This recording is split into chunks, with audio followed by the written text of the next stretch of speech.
Hey everybody, welcome to another episode. Well, we don't actually have a name for this, but thank you for joining us on this Friday night. As those of you who watch our channel probably know, a brand new set just released for Pokemon Pocket called Triumphant Light, focused on the god of all Pokemon, Arceus. So we figured we would jump in here and kind of give our first impressions on what we think is good or bad about this set. And with that, Patrick, I will let you take it away. Yeah, no, I think this set's interesting. My first impression so far, I don't like it as much as I liked Mythical Island. By the way, I do have my co-host in person with me here, Reggie. This is my cat, so he's gonna be helping me out throughout the video. I'm sure he's not gonna sleep the whole time, right, buddy? He's very upset that I woke him up. Anyway, yeah, no. So I think this will be really interesting to kind of go through. We've both done a little bit of battling to kind of get a feel for the cards. We've been looking at some of the deck lists that have already been starting to crop up. So I think we've got a pretty good idea of what is out there. Obviously, it's a point in time. The meta throughout the Space Time SmackDown has already shifted like 2 or 3 times. Mm-hmm. So, I think that we'll probably see the same thing here as more people discover different avenues or different ways of playing these cards. I think that DNA has done a really good job so far of releasing strong cards that don't, completely take over. So should be a good time to go through the tiers that we have here. And again, first impressions, these are our opinions. We have meta warping cards. So these are cards that we think are just going to completely change the meta. Tech cards. So these are cards that we think that are going to be probably included in quite a few decks, but aren't on the level of meta warping. Has potential things that could be good. Don't see it yet, but definitely could be good. Niche are not particularly strong, but not like directly terrible cards. And then bad are just bad cards. And then not fully evolved is just kind of, this is an opportunity for us to put basics that evolve so that they're not crowding out the bad It's categories. it's literally what it says, not Yeah, fully evolved. right. So we'll let's just jump right into it, James, and let's take a look at the first card on that list there. That would be Heracross. So Heracross is, in my opinion, a problem card. Like, it's not very good. Um, the single attack it has for 3 energy, 1 grass, 2 colorless, is single horn throw, flip 2 coins. If both of them are heads, its attack does 70 more damage. You need both heads. That's 25% chance. It does have a base 50, which is okay, and it could do up to 120. But the likelihood of you doing 120 is pretty low. If you're interested in flipping 2 coins, just go play Marowak EX. It's really not that good. Now you might say, James, as I know you're very familiar with the set already, as am I, but Barry says during this turn, attacks used by Snorlax, Heracross, and Staraptor cost 2 less colorless energy. That's great. That uses your supporter, and it's just this turn to then flip those 2 heads. So I don't think it's very good. I mean, I just don't I'm think not it's a very good. fan of coin flip cards in general. You know me, I have terrible luck when it Right. comes to flipping coins, so it's a little bit of bias on my part. But Right. having 3 energy for an attack that 75% of the time is only going to do 50 damage, Right. it just is not a good energy investment, especially when, I mean, if you want to play a grass deck that does a ton of damage and flips coins, for those same number of energy, you could be doing up to 150 damage with Celebi, Right. which is has a beefier body to begin with, and you throw Superior on there, you could do up to 300 damage with Celebi. Whereas this, you're still doing a maximum of 120. Right. And again, I understand the berry tech. It's just not going to be very good. And frankly, I think there's a better Pokemon for berry. Yep. So, which we'll get into much later in this list. But, and again, requiring your supporter card to be actually dealing the damage that you need to be doing, in this instance, I just don't think that it's all that good. So I would probably put this in bad, in all honesty. I 100% agree with you. Yeah. So the next card, by the way, so what's become very apparent as we work through the set is, with these kind of basics that evolve, there are two functional breakpoints that all these cards jump into. They either have 50 or 60 HP, and they have one attack for one energy that deals 10 or 20 damage. And that's just throughout like all of these sets for the most part. And I think the instances where they have 50 HP and they have an attack that does 10 damage, I think they're extremely weak. I think 60 HP and 20 damage is pretty much the baseline for like a playable, not fully evolved Pokemon. And I think right now we're looking at Burmy, and I wanted to tee that up as we discuss Burmy. The problem with Burmy in this set is that we actually have one from the previous set that is colorless for its tackle attack that does 10 damage. So I'm sending that over to you, James, so you can pull that up for the people so they can see kind of what I'm talking about. But it's exactly what I just said. It's functionally as 60 HP, so it's a higher HP breakpoint, and then it has a 10 damage colorless. And I think this card's better, actually. So because it's a little bit tankier. Oh, nice voice crack, Patrick. It's a little bit tankier. You're witnessing puberty here, ladies and gentlemen. Yeah. By the way, I'm being asked to take my hood off by Twinkle Muncher. No, I'm very cozy right now. But it's tankier and it's colorless, so then it can actually evolve into the 3 different cloaks: Wormadam Grass, Wormadam Sandy Cloak, and Wormadam Trash Cloak. This one can functionally only evolve into either Mothim or Wormadam Grass Cloak, and for that reason, I think it's much weaker than its previous counterpart. So I actually would probably throw it in bad just because it's a comparative for this instance. I mean, I just don't like Burmy, period. I mean, fair enough. Fair enough. I'm fine with it going into bad. Yeah. Yeah, because the only reason that we have not fully evolved, again, to kind of highlight at the start, is this is for cards that on their own aren't pretty good, but they will evolve into something. So it's like, I don't want to put it in bad.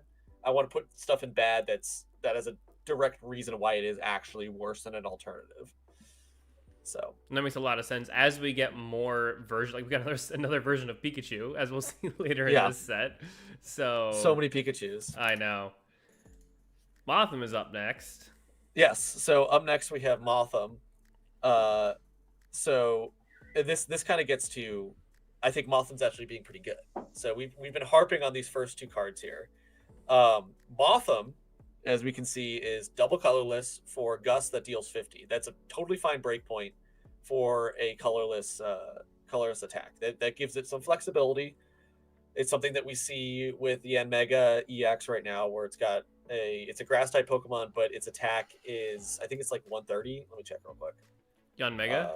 Yeah, no, it's 120 for Air Slash, and it's colorless. So it floats into a variety of different decks and gives you a little bit of coverage within those decks, which I think is pretty strong. Looking at Mothim here, the other options that, like if we're evolving from Burmy, for example, are the 3 Wormadams. Actually, I think there's 3 Wormadams, if I'm not mistaken. I'm just gonna double check. Yes, yeah, there's 3 Wormadams. Okay, so I'm correct on that. It's just like I want to make sure I'm not talking nonsense here. But they're the 3 Wormadams out of Mothim, and Mothim's clearly the aggro version. Because Wormadam Grass Cloak, which I'll send that to you, James. Oh, I already sent that to you. I was way ahead of my time. So sent that over. That's Wormadam Grass Cloak. That one is a damage dealer, and that's grass type, right? And then we have Wormadam Sandy Cloak, and these are all from the previous set, Space Time Smackdown. Wormadam Sandy Cloak. And then we have Wormadam Trash Cloak. I gotta find. I really don't think any of these. I don't think any of these are any good, by the way. No. Well, actually, prove me wrong, Patrick. Yeah. So I'll prove you wrong here in just a second once I get down to the steel types. So Wormadam Trash Cloak isn't bad. Wormadam Sandy Cloak is awful. Just play Onyx instead. In all honesty, because it also has a support card. Wormadam Trash Cloak isn't that bad, because you can get it going straight up right off of a Dalga EX. So it's got some potential because it also has basically the infinite scaling damage. So in some gimmick decks, it will work. So like if we were rating that, I would put that one in niche. Pachirisu is very good. Thank you, Twinkle Muncher. I would agree now after seeing it kind of in action, Pachirisu does have some potential. It's fine. For sure. See, Um, it's okay. So it's hard to kind of rank these cards in a vacuum because you have to consider what they're going to be going up against as well. Um, and that's why I don't like Pachirisu very much, specifically because it's weak to, if correct me if I'm wrong, it's weak to fighting type, and fighting toolbox with Lucario has become a pretty common deck. right. So I mean, I don't think Pachirisu is top of the meta as Twinkle Muncher does, but I do think it's a contender and it's something that you have to be on the lookout for the Yeah. most part. Anyway, back to what I was saying though. So I think that of these options, you're either going to run Wormadam in a gimmick deck or Mothim in a grass aggro build. So, I mean, I would say Mothim probably would if I'm looking at like the tier list, James, if you want to pull that up. I think what's I don't know. I think he's okay. A stage 1 that requires 2 energy to deal 50 damage is pretty average in my opinion. Yeah, I would say put it in niche. We haven't really seen a very strong grass aggro build. We've seen grass ramp and grass stall. We haven't really seen strong grass aggro outside of maybe Yen Mega. And even that really isn't breaking out into the meta in the way that I was expecting. So I would still just leave it in niche. But now that and when we get there, grass has more ramp in the form of Leafeon. Right. You can start. We'll get to Leafeon. I think Leafeon is going to be Leafeon probably is gonna be a highlight. Very, very high. Next we have Combee. Combee. Yeah, so this is just strictly bad. I mean, why would you play this one over the Find a Friend one? I mean, that one just thins your deck. It searches out a card for you, grabs it, puts it on there, saves you a draw. I mean, that's just objectively better than dealing 20 damage. Agreed. So, I mean, I don't think there really needs to be anything to say about that. We just toss this one. This version of Combee is better if you don't open with it. Right. But exactly. if this is your opening Pokemon, you always want the other version of Combee more. Right. And then after that, we're getting into Vespiquen. So Vespiquen here, this is not the first Vespiquen that we've had, I don't think. Yes. So this one, 100 HP, 3 grass attack for reckless charge that deals 120 and deals 30 to itself with recoil damage.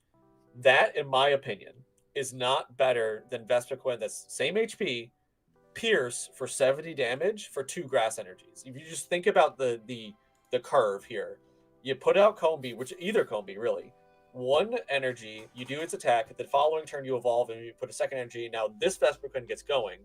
This Vespiquen still needs to attack, or still needs another turn to get an energy on it to attack for 120. And in the amount of time that it takes this Vespiquen to get 3 energy to deal 120 and then deal 30 to itself, the old Vespiquen has already done 140 damage.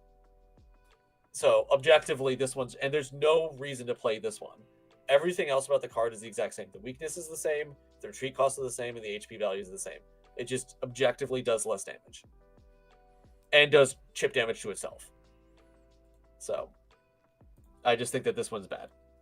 I mean, yeah. I mean, I don't disagree. I think that this one and there's another one in this set that does something very similar. I can't remember. We'll get there.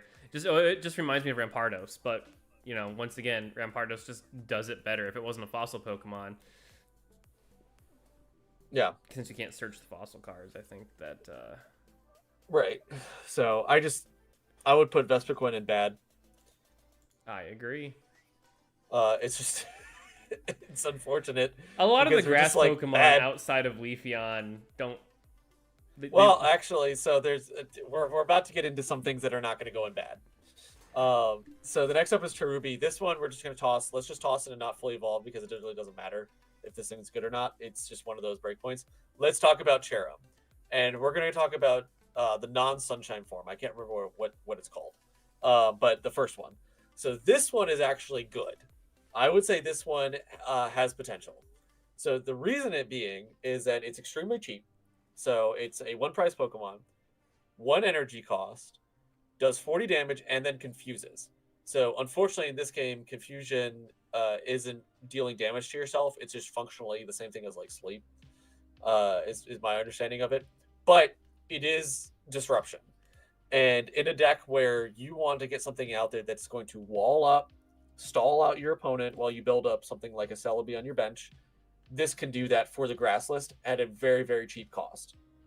Well, So, and the nice thing about stage 1s with a 1 energy cost is when you're going first, it's a great way to start getting damage on the board before your opponent can because typically your opponent's going to have something that it doesn't do any or much damage, but ramps like a Manaphy or a Combee that searches, right, or a basic Pokemon that does 10 to 20 damage. In the same amount of time, you're now doing 40. You have a beefier Pokemon in most cases, and on top of that, you're inflicting a status condition. I think that's especially sets this apart from something like the Mienfoo line, which does same health, same damage, but doesn't have a status condition attached to it. Right, exactly. So that's why I think I would, if you want to pull up the tier list here, James, I think I would put this in has potential. I think that there are builds that this could work in. I can't say the same for the other Cherrim, the next one, because so here's the thing. Now you have an opportunity cost. Which Cherrim am I going to play? They have the same HP, same retreat cost. They have 2 different attacks. Do I want a Cherrim that is going to deal 60 more damage, can still attack on curve? So really, I'm not too concerned about the cost. It's just that means that there's 1 less turn. I'm putting a grass energy on, for example, my my Celebi, right? I mean, that's the opportunity cost of the 2 energy, and in some cases that's a big deal. In some cases that's not. But I think personally, the 20 less damage and the confusion is better than the 20 more damage and the healing on the Cherrim, because there's so many heal items for grass builds. There's Shaman's Effect from Space Time Smackdown. There's Potion. There's the Erica card. Erica's a big one. Erica's a huge one. So it's like, do you really need just that additional chip heal? And I just I don't think so. I don't think it's all that good. So I would probably put this Cherrim. I mean, in some builds, this might work. I would probably put this one in niche. I don't want to say it's bad because I do think that there are situations where it could be good. I think it's really niche. I don't know. Yeah, I agree. It's not bad, but once again, I you think about all the grass builds, and what role does this really play in achieving your win con? I mean, if you want to stall, like you said, the other one does better with the confused condition, as opposed to the healing for this one. And I mean, that's really the only role that I can see for Cherrim in grass builds when you're wanting to get your Leafeon or your Superior out there. And it's just niche. I don't want to say it's bad because I don't think there's I don't think there are some situations where I'd rather have this one over the previous one. It's not like Vespiquen where objectively there is no reason to run that because you have just a significantly better option. So I would just put it in niche. We're gonna hold off on Carnivine until we get to Arceus, because this card only works with Arceus, and is actually quite good with that. So we're gonna talk about Leafeon. So, and when we talk about Leafeon, I want to talk about Glaceon too, because we got a comment in here that Glaceon is slept on. 110% true. So there's actually a really interesting deck that's coming out right now with both of these cards. So Leafeon works in non-grass decks. You don't need to be running a grass deck for Leafeon to work. So here's the Leafeon, we're running this in a water deck for all intents and purposes because we're running a Glaceon deck and Glaceon's great. So you run the Continuous Steps EV. It can evolve either into Glaceon or Leafeon depending on your need, which is phenomenal. It cannot be overstated, the flexibility and evolution there. Then you let's say you run Leafeon, because we're talking about Leafeon specifically here. It's a water deck. You only are drawing water energies. You put 1 water energy on EV turn 1. You do Continuous Steps. You flip tails because you never flip heads. So then because you're me, not right, because you're me, right. So then next turn you generate another water energy. You evolve Leafeon EX. You go ahead and force breath a grass energy onto Leafeon EX. You put another energy on Leafeon EX. It's already up and running. It works for the exact same reason that Magnezone works in dark decks. Exactly. And Leafeon functionally works in every single deck, but it's a 2-stager as opposed to a 3-stager. And it also can then support other Pokemon too. It doesn't just support itself. Leafeon is meta defining, in my opinion. I think this is the peak, potentially the strongest card in the set that we're going to be seeing, because it can go in basically every single deck. And as we get more evolutions, you can see more flexibility as this continues onwards. And I think the fact that it works with Glaceon EX as well means Glaceon EX is also just as strong. But if we're focusing on Glaceon EX specifically, once you get Leafeon off to races, you can get Glaceon EX set up, and you can flip the two in and out. Glaceon EX just basically says, "Ha, you're poisoned," and switching out doesn't solve it. So if you put Glaceon in along with a poison deck, for example, especially as we get to a card later on in the set that does double poison damage, which is crazy. You could be doing 30 chip damage every single Pokemon checkup, and it's just insane. So I would say put Glaceon EX also in meta defining along with Leafeon, because I think that Glaceon EX is completely unexplored right now and very slept on. But I am curious, because my initial reaction to Glaceon is, okay, I mean, 3 energy for 90 damage in a water deck, that's fine. To stage 1, that's good. It's got a fine stat line as far as its HP is concerned. The snowy terrain is okay. To your point about it basically just being another poison. Yeah, Glaceon goated. Thank you, Slave Who. To your point, it's not bad. I'm curious to see what people come up with it. Right. Yeah. As far as Leafeon, though, I'm really excited about Leafeon because, I love running Celebi decks.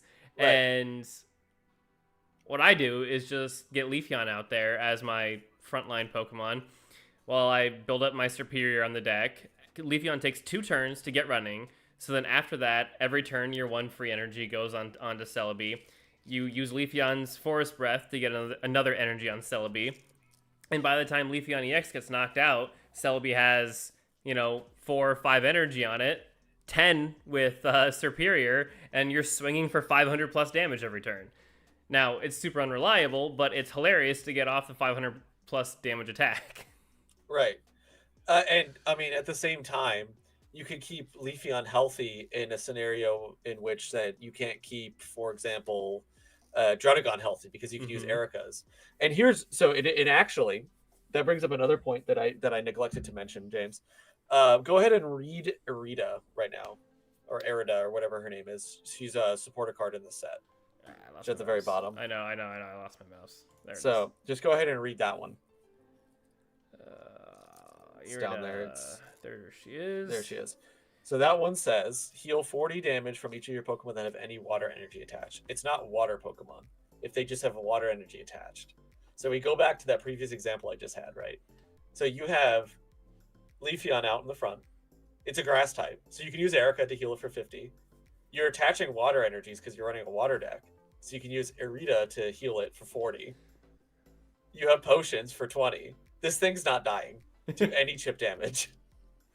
So it's just like you look at that, and in my opinion, I think that the Leafeon Glaceon build really has strong potential to be a meta defining deck. That's actually a really good point, and specifically because Leafeon 70 damage really doesn't it is what it is. It's not a whole lot of damage. You're not one hit KOing anything meaningful with that.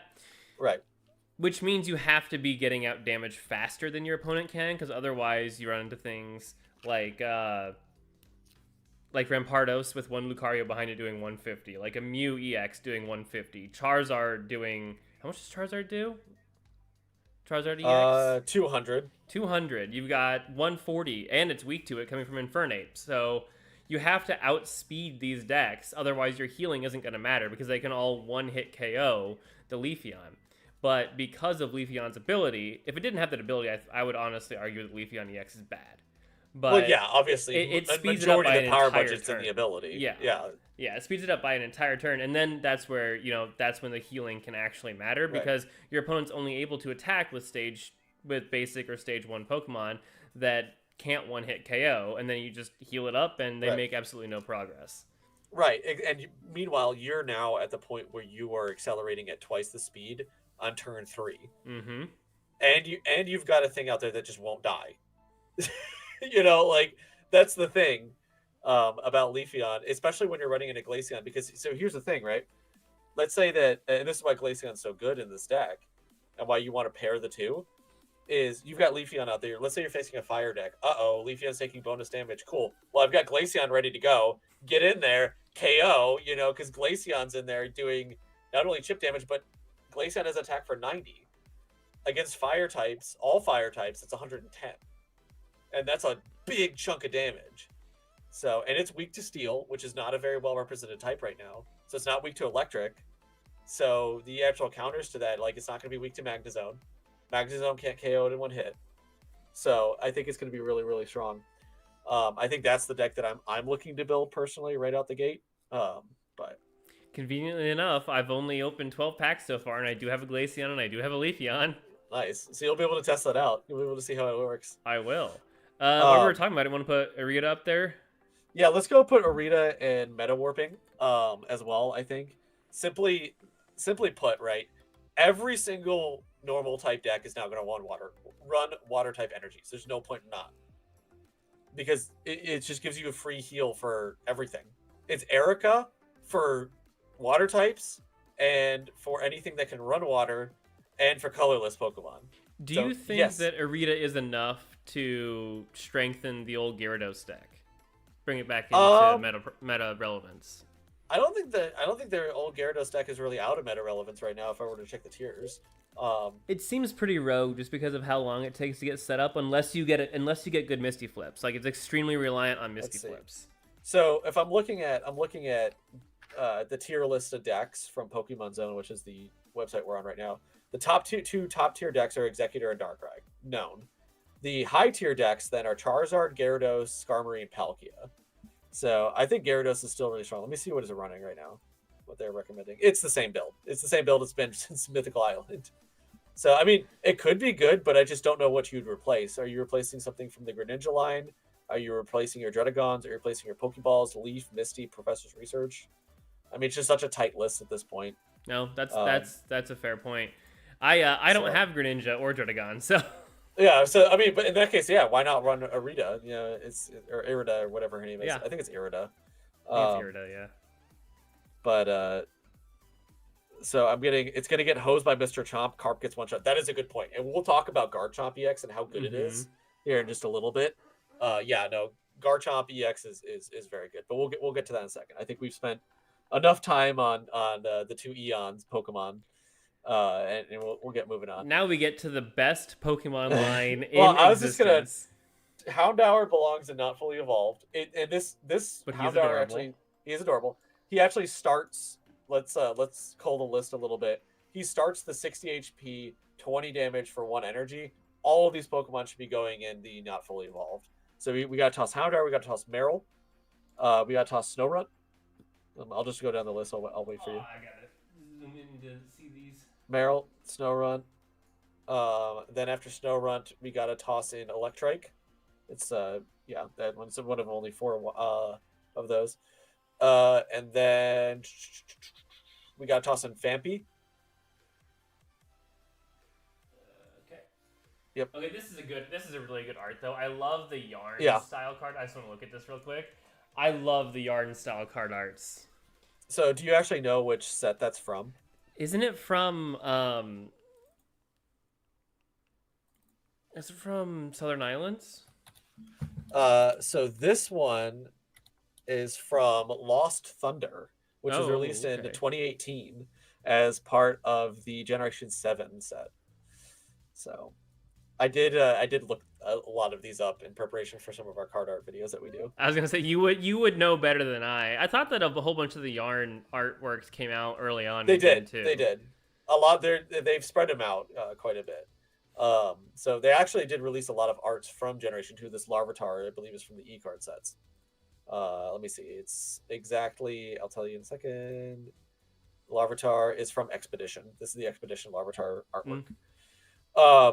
So just to keep going down the list, just to speed things up, let's toss Metatite in not fully evolved as well. That's a 60-20 damage Pokemon. We're not going to put Gibble in there because I need to talk about it. We can toss Krogunk in. No, leave it because toss Krogunk in not fully evolved. That's fine. Magnemite not fully evolved, and then Hoot, which is also from Neogenesis, by the way.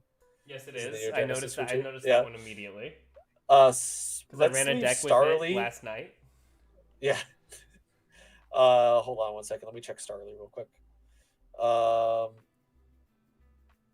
Let's leave Starly alone because I want to talk about that one a little bit. And there'll be some that we missed that we should probably, because there's differences, but we're just gonna not spend too much time on the minutia. Okay, so going back up to the top, let's talk about Houndoom. So Houndoom, James, is actually not a bad card. So Houndoom has a niche. I think it's if we go back to the tiers, I would probably put it in has potential because I don't think that it's been fully explored yet. Okay, so Houndoom here to me. Quick question. Yeah, go for it. Yeah, go for it. What's up? So this is the same energy requirement, same damage, same effect as Arbok. That's exactly where I was going to go with this. Yes. Okay, go ahead because my question was going to be because I joined after Mythical Island came out. Right. So I never see any Arbok anywhere. So why is this different? So pre Mythical Island, the dark type deck was Arbok and Weezing.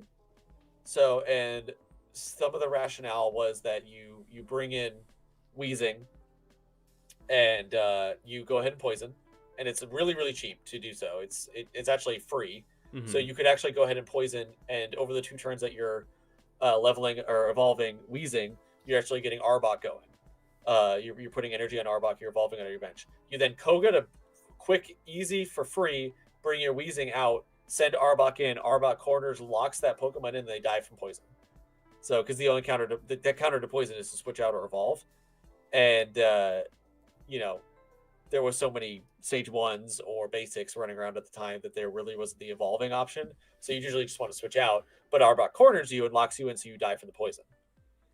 And that was really the strategy. But then once you get Scolipede coming in, and Scolipede can donk you for 120, right? You don't need to be locking them in because when you lock them in, you can get hit on the crackback if they have energy, which isn't always the best option. So, and ideally, you'd be tanking at least 1 or 2 hits with Weezing, so then you get full value out of Kogaing it. So it just wasn't as good as Arbok, it wasn't as good as Scolipede. Side note, this alt art that goes is hard. Really cool. Yeah, that alt art is extremely cool. I'll be honest with you. So, however, all of those comparisons to Arbok aside, it is going to be a better card. It's fire type, so it fits into a wider variety of decks than the dark type Pokemon did, as we're getting comments on right now. It's better Arbok. I 100% agree. It is better Arbok. You can fit it into a deck that would run, for example, just to kind of keep the comparisons going, a Mag Cargo deck where you're burning and then you're retreating and then you're, locking them in with corner. It's just has some niches. I don't think it's fully explored yet. I wouldn't be prepared to say that it's particularly good, or it's a tech card, or it's meta defining, or anything like that. I think it has potential. I think I'd wait to see what that potential exactly is. I would argue one thing holding it back with that in regards to that strategy of, all right, have another Pokemon inflict a status condition, swap in Houndoom, right? Corner is this right here, the retreat cost of 2. So you essentially either have to leave or you're wasting 2 turns. You're spending 2 turns of energy generation. Right. So how many times can you do this before you lose tempo and your opponent just wins because they realize that they're going to lose 1 or 2 Pokemon, so they build up something on their bench?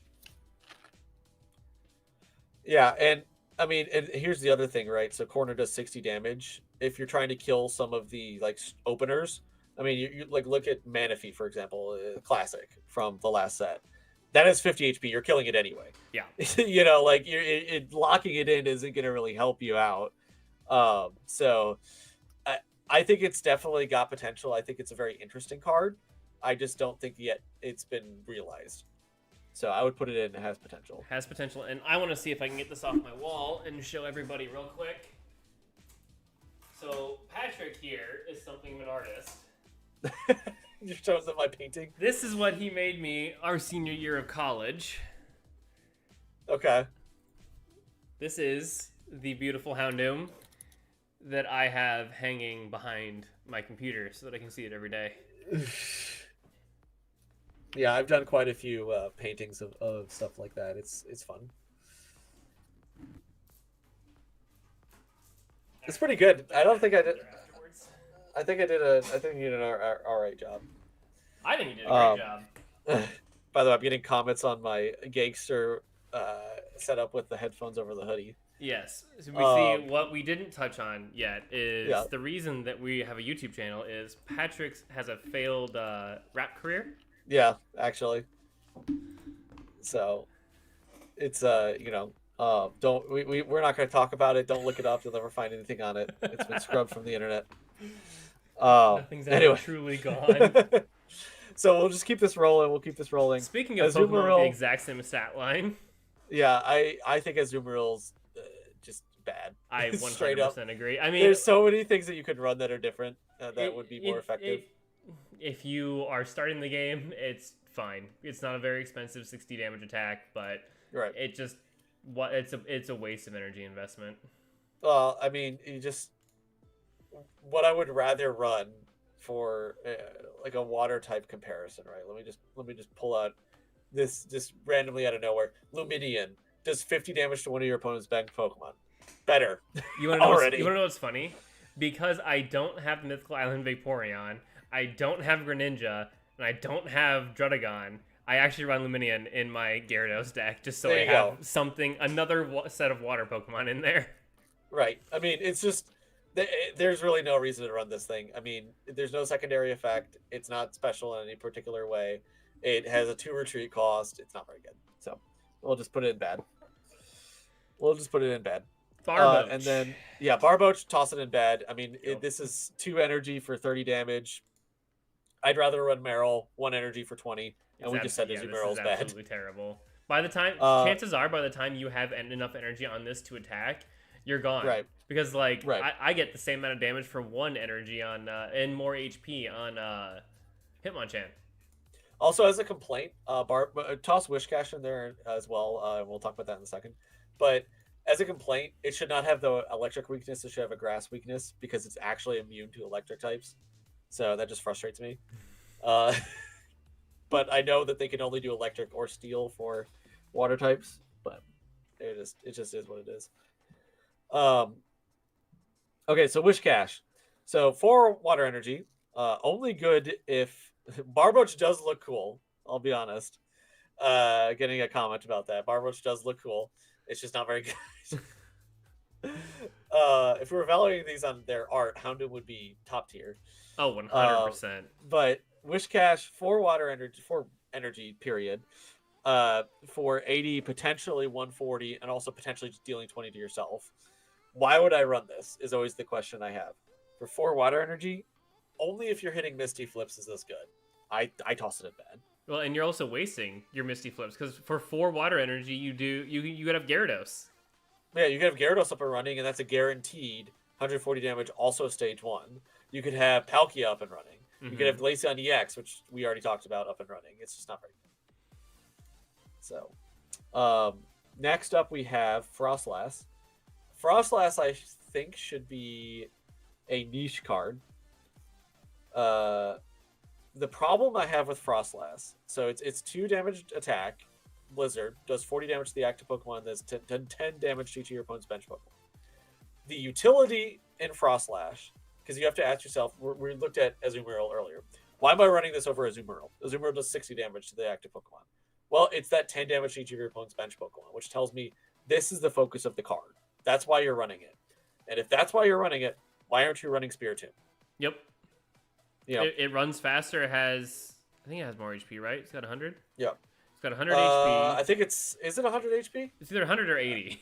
I think it's 80. It's 80. It's 80 HP. It's 80. And okay. It's a colorless attack, right? So yeah, but it's also you can run it any a basic. So you have to evolve this guy. I mean, he hits on curve, which is good. That's a point in favor of it. But and like the reason I say niche over bad compared to Spiritomb is because there are edge cases in which your opponent just has one Pokemon in the active slot, and you'd rather do 40 damage to that than 10 damage to that. Been there. So it's like, niche. I just don't see anyone running this. I don't think those edge cases are going to come up enough to make it worthwhile. So next up we have Snover. I think I just tossed this and not fully evolved because I'd rather talk about Abomasnow. I can't say this one's particularly bad. That's fair. So, I mean, I don't like go back to our conversation a little bit earlier. Right. Two energy for 30 damage, but it does evolve into Abomasnow. Obama. And the reason being is that Abomasnow actually attacks on curve, but we'll talk about that when we get to Arceus. So the Vigor Link. All right. We'll talk about that more. We did Origin Form Palkia. This is bad. This is bad. Why are you running this? It's a 3 water energy to do 60 damage, and then you have to coin flip to do another 60 damage. This is bad. It's 120 HP, which is good, but there's no reason to run this card, in my opinion. There are so many other things you could be doing for 3 energy. You could be running Glaceon EX. And doing a guaranteed 90. Right, you do a guaranteed 90 damage in the same amount of time that it would take to get Origin Form Palkia up and running. Mm-hmm. Frankly, I would rather run like Abomasnow, which we haven't talked about yet, but we will. I'd rather run Houndoom. I'd rather run literally anything else that's water type, almost. So just toss this thing in bed. It's awful. It's cool artwork. I've never seen that before. Oh yeah, it is really cool artwork, but that doesn't save the card. No, it doesn't. So next up we have Fiona. So this one honestly gets confused for Manaphy. Different card. So why are we running this, James? It's to put things to sleep, right? Okay, yeah. Yeah, why like there's no real good water synergy with sleep. And I'm trying to look for it. I know there's a water card from Genetic Apex, I believe, that does the same thing. Yeah, Frostmoth. So Frostmoth does the same thing, and it's a stage 2 Pokemon.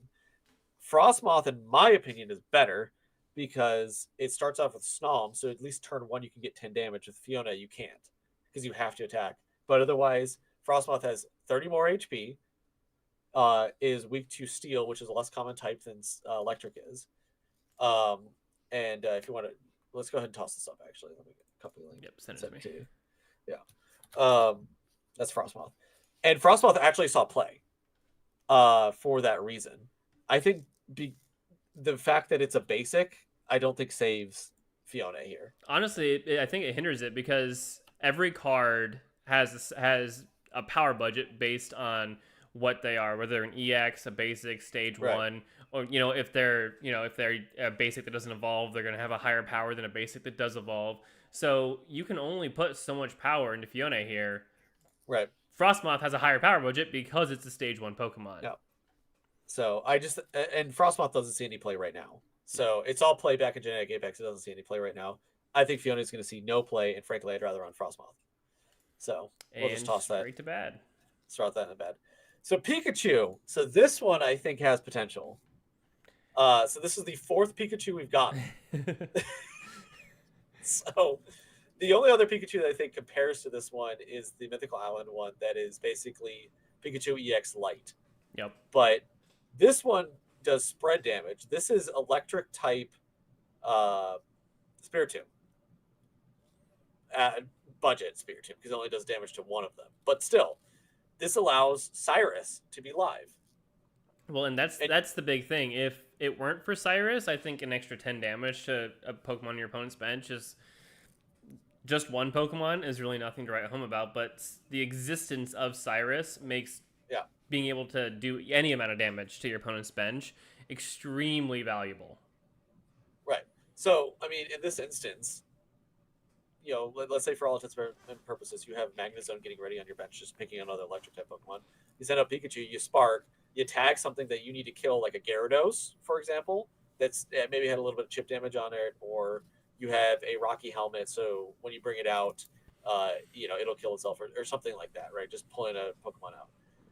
Then you swap out your Pikachu or it dies, and you bring in Magnezone and you KO this important Pokemon.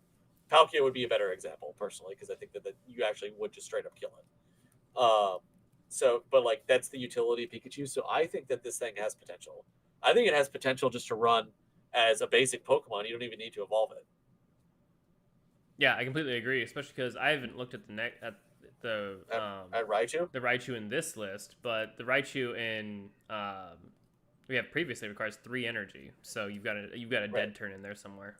Well, this Raichu attacks on curve and does functionally the same thing. It has the same attack name, Spark. It's just stronger. But we'll talk about that when we get to Arceus again, because it's an Arceus card. So next up potential is Manectric. or tech cards? Yeah, I think it has potential. I think it has potential. I would. No. I would argue tech cards. Yeah, let's put in tech cards. It'll be our first in tech cards. Because I think that you could really see like one-ofs in quite a few electric type decks. I could really see this in. I'm getting told that Twinkle Muncher plays Frostmoth. Well, I'm sorry for your loss. Twinkle Muncher has opinions. Yes, Obama ? He's bad.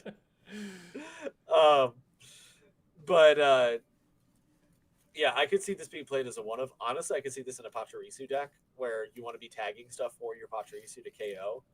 So it's definitely an option. I think if you're given options between all the different versions of Pikachu to play, that's probably the one that I would pick, specifically because of the existence of Cyrus. Yeah, I would probably agree with that. So let's move on to Manectric. So this was cool. So as far as I'm aware, this is the first appearance of Manectric in this set. If I'm not mistaken, I'm checking real quick. I believe so. Yeah, because it was Luxray in the last one that I would be thinking of. So yeah, so Flash for 1 energy, which means that you're spending turns powering something else up. Your opinions are your opinions. Some of them are correct, Mr. Twinkle Muncher. So this is an interesting one because this is basically a blank, like it's kind of a defensive move, right? So you deal 40 damage, and if it tries to attack, they have to do a coin flip to see if they attack. So functionally, they're confused. Hey, Patrick, right? You know what this sounds like? What? Sounds like the baby roll. It literally does sound like the baby roll. But to me, in a 1-to-1 comparison in here, you're basically conditionally confusing them. Mm-hmm. So I think that's really strong. We don't think we've seen anything that's like that from electric types. The closest would probably be the paralysis coin flip from Dedenne and Mythical Island, and that saw play. So I think Manectric has potential. The thing that I think is holding it back is the fact that it's a stage 1 Pokemon.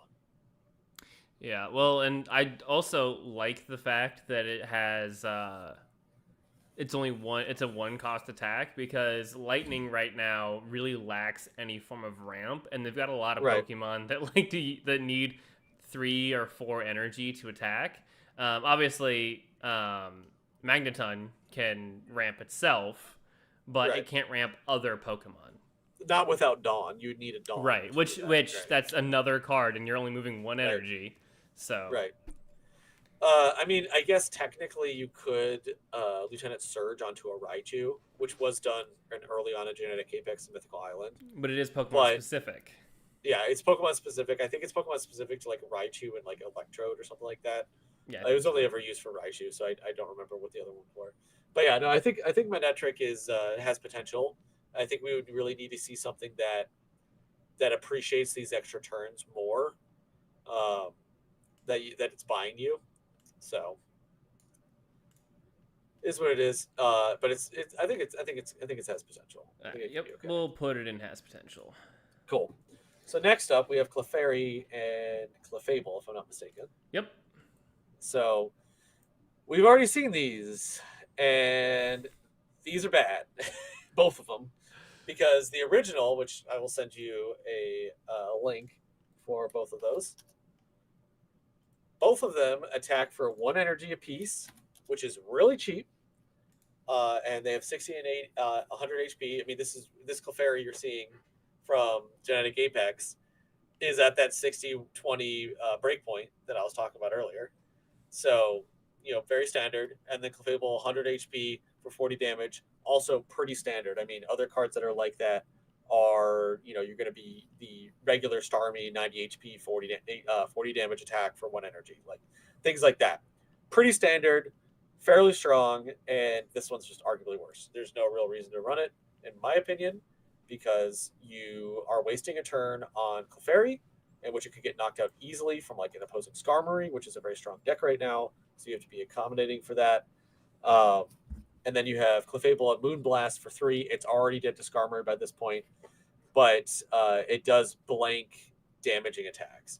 And that sounds good because it blanks it by 30 damage. However, you always want to be powering yourself up over trying to power down your opponent. Mm-hmm. Because they can just switch out, and now that effect doesn't go anymore. So I just don't think it's very good. I think if this were a 2 energy attack, I think it would be a completely different argument. Yeah, I agree. I think if it was 1 and 2 with this Clefable. Right. Exactly. And that would be fine. But it's just not worth it, in my opinion. This next card, though, I could hear an argument for meta defining of Gastly. So Gastly is a stun card. It's a control card. Flip a coin. If heads, your opponent reveals a random card from their hand and shuffles it into their deck. That, to me, is extremely strong at a colorless. Again, it's colorless. The only comparison is Gastly from Genetic Apex, which is that 60-20 breakpoint. So I don't think it's that one. I don't think I'd run the 60-20 over this one. I mean, this one is really strong, especially if you go first. Yeah. Or if it's your first Pokemon out, I mean. Maj does this? What are you talking about? What's Mrs. Maj Twinkle Winter? Anyway, but Gastly, so like you can slot into any deck. You can slot into a dark type deck that's also a stun build to shuffle back cards. Like, let's say, for all intents and purposes, your opponent has 1 prize left to claim, James. You Mars them, so they only have 1 card in their hand, and then you astonish them. And now they have 0 cards in their hand. And they just are sitting at 1 card. I think it's a really funny combo, but I go back to how many games are you going to win off of that combo specifically? I mean, I guess. I'm just thinking like of the options to run this in like an Aerodactyl deck where you're not only shuffling cards back, but now you're also shuffling their active Pokemon back, and you could win through just stunning them out and doing 0 damage. Oh, absolutely. My point being, this is a casual deck for sure. Sure. Then maybe put it in has potential. I just saw this and I was like, this looks pretty good.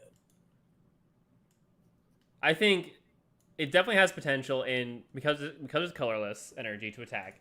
You could put it in any deck, and it's great if it's your starting Pokemon to blank your opponent, and if you get a lucky hit, maybe you hit one of their Frustrated Research or something. But sure, it's just buying you time. And if you're just looking to buy time outside of a strictly stun focused deck, if you just want to buy time, throw a Drotagon. Sure, that's fine. I think if you don't think it's all that good, then maybe we put it in niche. All right, yeah. Let's put it in niche because if you build a deck around stun, I think it could be hilarious and frustrating, which I love playing decks like that. Well, I think you could combo this with Aerodactyl, combo this with Porygon Z, and now you're just annoying your opponent today. Yeah, I'm gonna build that now. I need my Aerodactyl back. So I'm reading this. So it says Ms. Magius. So I'm assuming that means Miss Magius does what Manectric does, and I think that means Manectric. I think this man is he's doing text to speech right now. He's talking about the confusion effect on Miss Magius EX. Yeah, and that's for 2 energy on an EX that does 7 damage and confuses. Yeah, I mean functionally, and in the same amount of turns, that's up and running too. Sure. And I think Miss Magius. One big difference though is when Miss Magius dies, your opponent gets 2 points. Yeah, it's 2 prize points. That's what I was going to say. Compared to others, and I think that there's no really good stall tool in electric builds, whereas there's several good psychic stall tools. So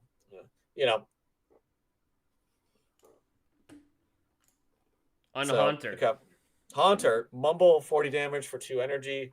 The other option right now is the original Haunter that does Will-O-Wisp 1 energy for 30, or the promo Haunter, which is probably worse, that does 50 damage for 1 energy on a coin flip. So this Haunter I think is actually better than both of those because it attacks on curve. It does more damage. Let me go back to where I am. Well, this is pretty standard for a Psychic Stage 1. You see a lot of Psychic Stage 1s that do require 2 energy for 40 damage. Right. A lot. Yeah. I think this is probably has potential because it evolves into Gengar. So or do you want to put it in not fully evolved? No, that's fine. We can put it not fully evolved. I just think it's better than the alternatives. Yeah, I just think it's average for the stage 1 Psychic Pokemon. And this actively makes Gengar EX better. Twinkle Muncher runs the promo Hunter. I'm sorry. You need to get an OG Hunter. I'll trade you one if you want an OG Hunter. Why is every take from Twinkle Muncher tonight? It's I'm getting all the messages. He's like, I have three copies of this and 2 pennies. That's my deck. Anyway, Gengar EX is activated by this because it is still attacking on curve. Spooky Shot does 3 energy for 100 damage. Let me go ahead and copy that. I'll send it to you. Yeah. So you can put it in. But 3 energy, 100 damage. Shadowy Spellbind locks your opponent out of supporter cards. So I think that because of this Haunter attacking on curve, that Gengar definitely has potential. But this Gengar, 140 HP, 70 damage. The opportunity cost in going with this one is you're not using Gengar EX, generally speaking, and you're not using the old Gengar, which I'm sending to you right now, which is the original Gengar. So I think that this Gengar is actively bad. Yep. I would much rather use Bother and stun my opponent out of using supporter cards than trying to put the active Pokemon to sleep, because sleep is arguably the worst status condition in the game. I mean, and just look at it. Same damage, same energy cost, same HP. This is just Mismagius EX with a worse status condition. Right, exactly. So I think it's bad. We put it in bad. Into bad. So next up we have Unknown. Just Unknown, not any specific letter. So it's practically colorless attack for 20 damage, 60 HP, normal breakpoint, but it does have an ability check. I think that ability is functionally useless. Look at the top card of your deck. I will say, so look at the top card of either player's deck. So this is a straight upgrade from Porygon. Yeah. Which, that in and of itself, I don't think that sees any play. No, it doesn't. And I was even going to say that you might want to do it in like a Garchomp deck, original Garchomp, but nobody's running that now. That Garchomp EX is here. Mm-hmm. So it's like, there's just no place to put it. It's just bad. The only time I could see you running this is with the trainer card that I can't remember its name. It's a Mythical Slab. Yes. So you can look at the top card of your deck. If it's a psychic Pokemon, add it to your hand. You use check to check the top of your deck. If it's not a psychic Pokemon, you don't waste your trainer card. Yeah, I mean, in that case, it could be good, but I really just don't. Well, I don't know why. Why would I run this? I'm not saying that you should do that. I'm just saying that's the one time that I could see this being ran. Because right now there's no advantage other than just game knowledge of knowing what's on the top of your opponent's deck. If you could interact with your opponent's deck, maybe it's a different story. But right now, scrying is not super helpful in the game. No. And we're going to skip Rotom for the time being because we're going to talk about with Arceus, which is coming up soon. Next up, we have Sudowoodo. I pulled the alt art for this, by the way. So I think Sudowoodo is niche. Everyone thought Tauros was going to be really good. This is arguably better than Tauros because it's a 1 energy attack for 20 plus 30 if they're an EX. But the question is, why am I running this and not running Skarmory, which is a much more consistent version of this? Mm-hmm. So I think it's niche. I think it's got a use case. It's better than Tauros, but I just don't think that it's going to be good enough to be in any higher up tier. Well, you're also so you only get the damage against an opponent's Pokemon EX, right? But it's only a total of 50 damage. Sudowoodo going up against most Pokemon EX doing 50 damage, you're gonna die. So unless you're maybe I think if your opponent opens up with Moltres EX because they're just gonna sit on that one energy, you can kill it in 3 turns as opposed to 4 or 5, like a lot of other just normal basic Pokemon would require. Hey, James, I just got a comment on Sudowoodo. I pulled the Altart for this, by the way. Yeah, well, some of us have 3 pennies. Okay, I have been saving up pack hourglasses James has been for saving a up all month. his pack hourglasses for this, so. I spent them all, and I didn't get a single Arceus. I had to get my Arceus from a Wonder Pick. Oh, from the event, yeah. So I think Sudowoodo is niche. I don't think it's bad, but it's just I don't see a current deck for it. It might work in like a fighting toolbox deck, in place of, for example, Hitmonchan. But yeah, it's just rough. Hitmonchan does 30 damage base. Yeah, so. And yeah, I mean, I guess in that case, because if you set up with 2 Lucario, then you're doing 90 damage to an EX, which is really nice. It is a lot of damage, but I don't know. I'll have to try it out in place of my Hitmonchan because Fighting Toolbox is my main deck that I run. Right. Just because Rampardos is amazing. So Donphan, I think, is tech. Almost meta defining, but a tech card is our second highest tier. Rolling Spin.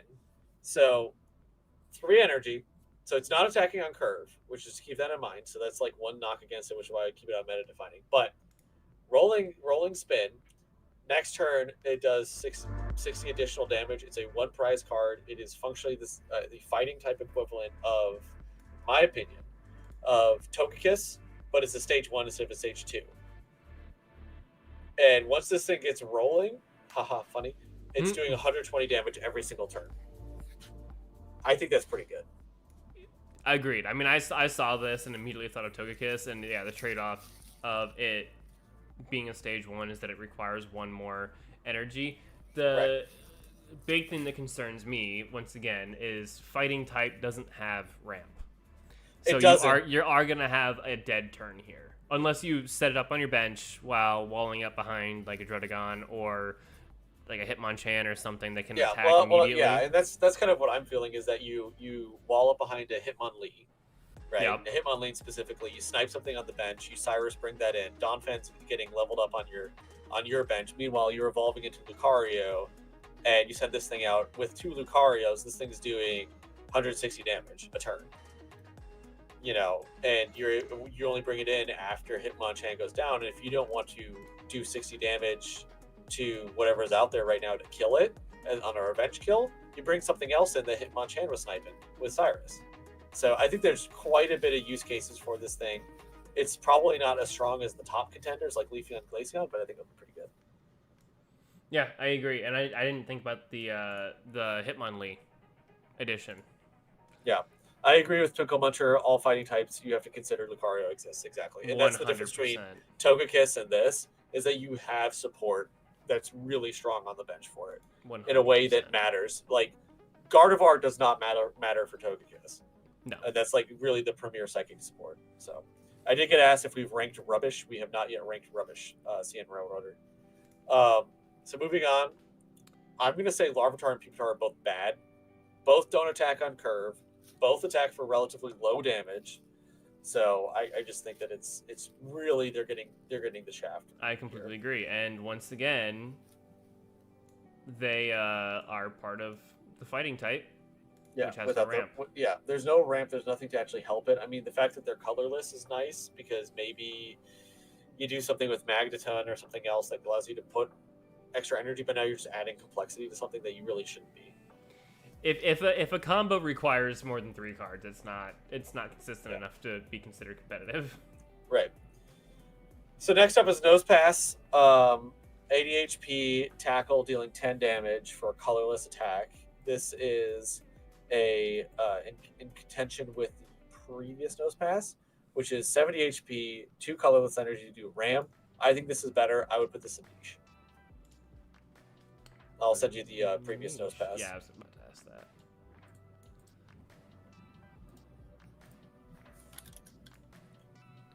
I think it's just better than that one. Comparison. I mean, this one can attack on curve, I believe, because it evolves into either the old. Well, it evolves into either the old nose pass, which is 4 energy and is a horrible Pokemon, in my opinion, or it evolves into this nose pass, which we will be talking about, or Probopass EX, which we'll be talking about when we get to it. So, all right. So Metatite we kicked. Metacham.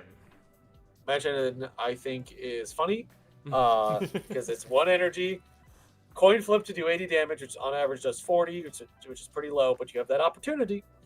I think it's funny. I don't think it's very good though. I think this is bad. I just anything. So it's one thing to have an attack that you flip so. It's one thing to have an attack. It's another thing to have a coin flip attack. That's exactly right. So you think about continuous steps on Eevee or Dizzy Punch on Kangaskhan. You flip multiple coins, so each coin you still increases your chance of doing some damage above 50%. Whereas this, yeah, I mean, it's a huge upside for 1 energy, but man, that downside sucks. At 100 HP on a stage 1, so you're talking about this being turn 4 or 5, right? When you're finally able to, or excuse me, 3 or 4, when you can finally get this out and start hitting with it. It's probably already taken some damage the first turn, and it's not going to survive the crackback against most competitive decks. Right, and also you have to evolve it, and it does a max of 80, and this is the payoff. Whereas with Eevee, with continuous steps, the payoff is Leafeon EX or Glaceon EX. You know, or with Kangaskhan, or Vaporeon.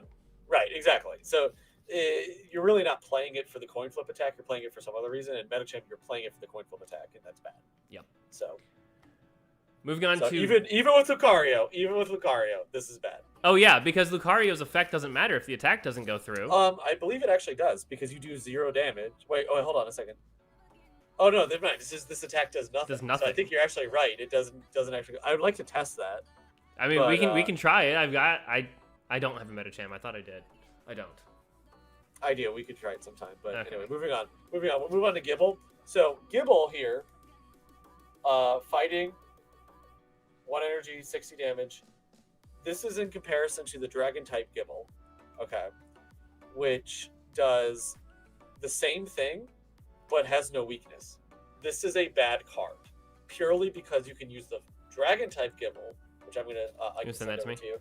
Yeah, which I'll send to you. You can use the Dragon type Gible to be stronger than this Gible that has a weakness, because now that Dragon type Gible has a more favorable matchup into Grass type specifically. So, but I would still play the fighting type Gabite and then Garchomp EX, which we'll talk about in a little bit. All right, so we will put this Gible in bad. Yeah, this Gible in bad. Put Gabite in not fully evolved because really we want to talk about Garchomp. All right. On to Garchomp. Yeah, with Garchomp EX, nobody's playing old Garchomp. This card is really, really, really good. Thank you, Trickle Muncher. We can Gible these asterisks. This card is really, really good, in my opinion.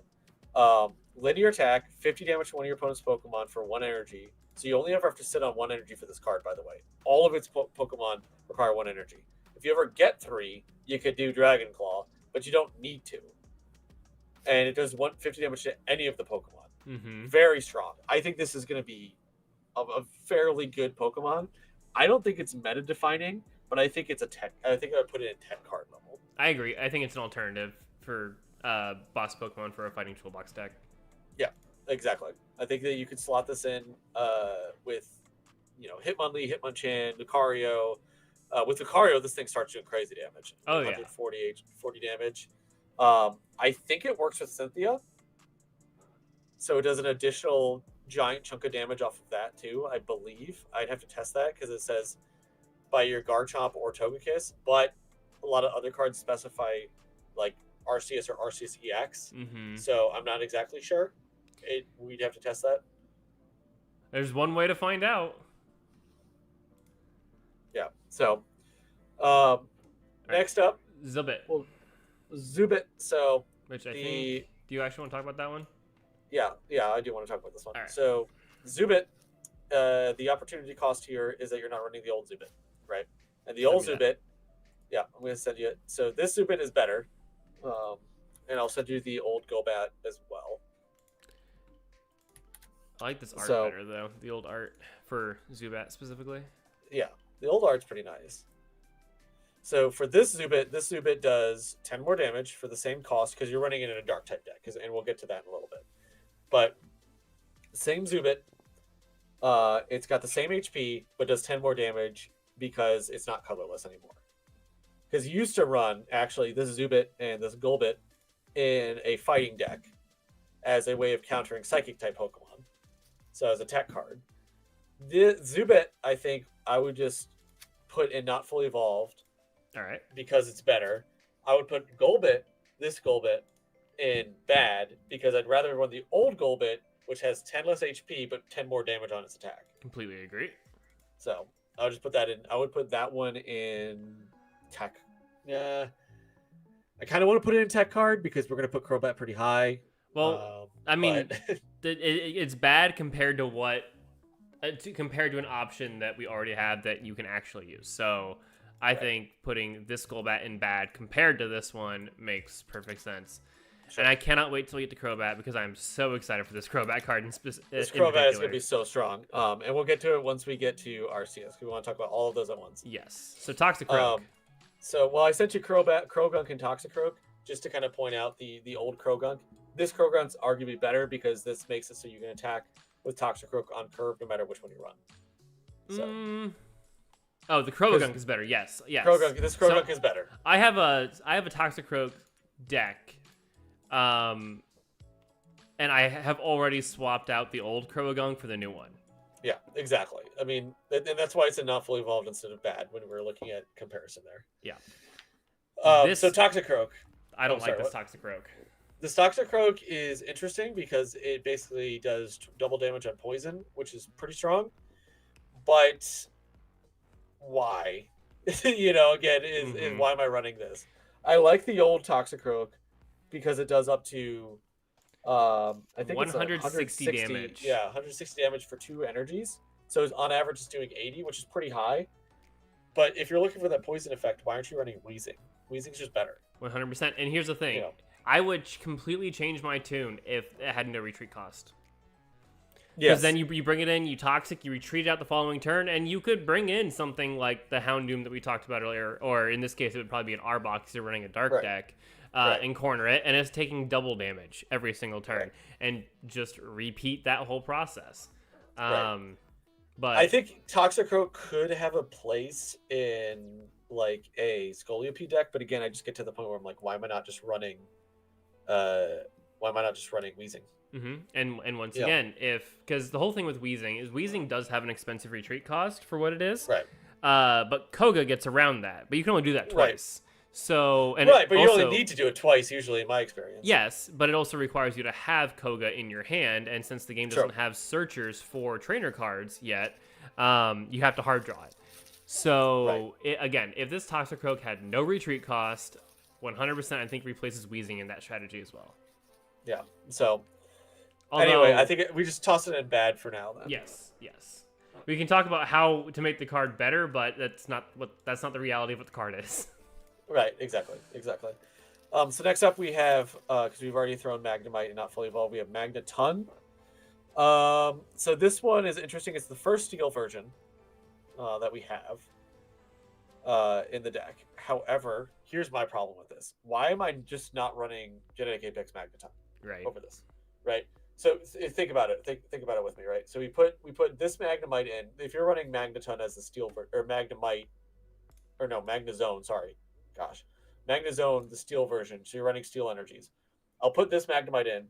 Steel, 60, 20, totally fine. I'll put the Genetic Apex Magneton in because then he ramps himself. I can put another energy on it. Next turn I evolve into Magnezone and get that out there and I get a free turn of energy out of it. Because it only needs 2 steel types. Energies, Magnezone does. So I just don't see the reason to run this Magneton. for 30 damage for 2 energy. No. 100% agree. No. Into bad. Into bad. And we'll talk about Magnezone in just a little bit. We're almost there. We still have technically 2 more types to get through. Right. So then we have next this Mawile, the old Mawile, which just literally nobody ran. So I actually have no idea what that does. I'm gonna go check right now. Let's find out. So there's probably a reason why I have no idea. Yeah, Crunch. Flip a coin. If heads, discard a random energy from your opponent's active Pokemon. So I mean, that's not bad. Energy removal is not bad, but that's the old one, but nobody played it. Right.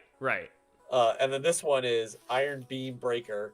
20 damage for colorless. If your opponent's active Pokemon is a steel type Pokemon, this attack does 30 more damage. So you could run it in theoretically a fairy deck or like an ice based deck, and you'd have a counter to steals. But like, why? Like, like why don't you just do 50 damage? Right. Well, it's like the anti-EX cards, except for the fact that almost every single deck is running an EX, so you can. It has some benefit in almost every single game.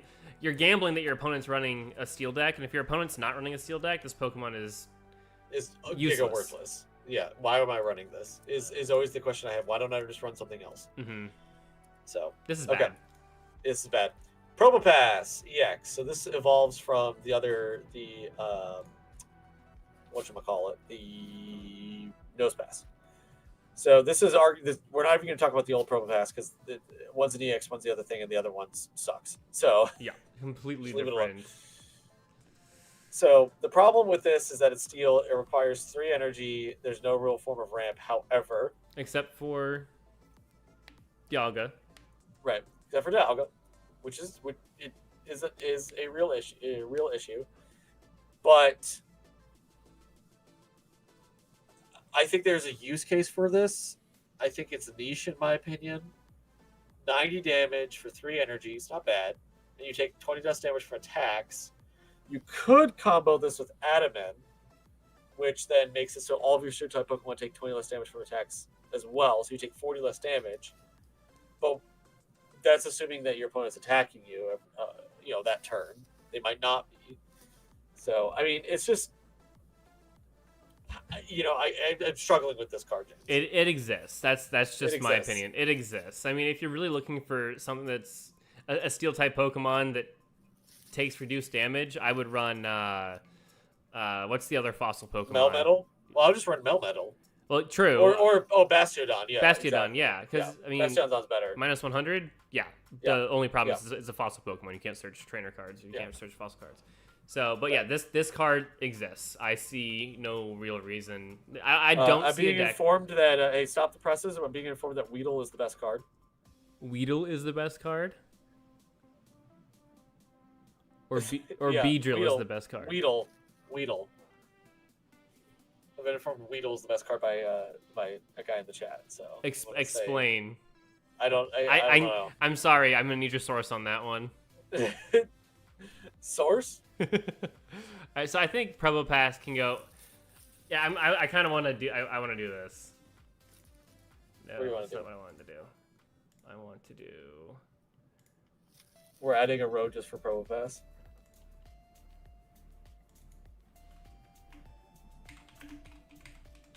It exists.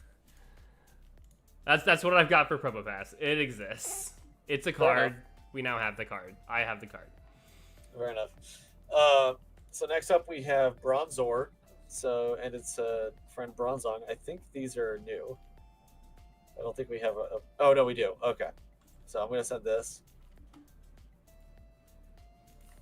to the chat. Oh yes. So hey, we'll see a very similar attack from the old Bronzong in a second.